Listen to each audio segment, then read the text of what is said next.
One of the things I get questions on the most on my channel are fillers. What is the filler there for? It looks like a lazy way to make cabinetry. Why can't you take it all the way to the wall? The main reason we need fillers is because walls are not perfectly straight, flat, or plumb. The cabinetry that we design, build, and install is meant to be perfectly square, perfectly level. At least my cabinetry is. So in order to take up all of those inconsistencies, we use fillers. Now there's several different ways you can make a filler. One is just to place it on the edge of the cabinet, fix it from the inside of the cabinet, and there you go. The only problem with that is it creates shadows and a change in depth from the face of the cabinet, basically the drawer front or the door, that sometimes doesn't look as clean as finished. Something I like to do is have a two-part filler, where one part is fastened against the cabinet and the other part is fastened to that part that's on the cabinet. This is usually fastened with hidden fasteners, such as a groove on the back of the filler, or some people use things like biscuits, dowels, what have you.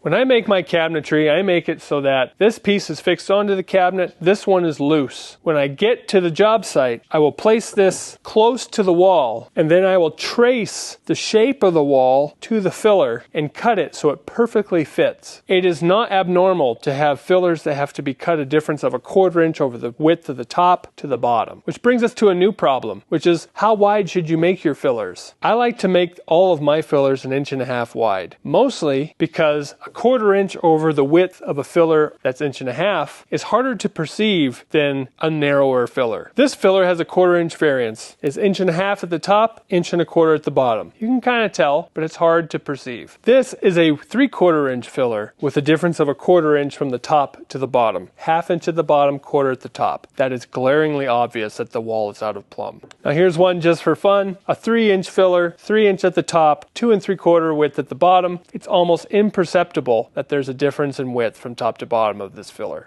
These are the types of details that a custom shop can give you when you're building your kitchen. It's all the tiny details that you don't think of when you're designing, but what you will notice once it's all been installed. These are the types of details that set a custom cabinet shop apart from the companies that order mass-produced cabinets from factories. If you found this helpful or informative, drop a comment, hit a like button, give me a follow or a subscribe. Greatly appreciate it.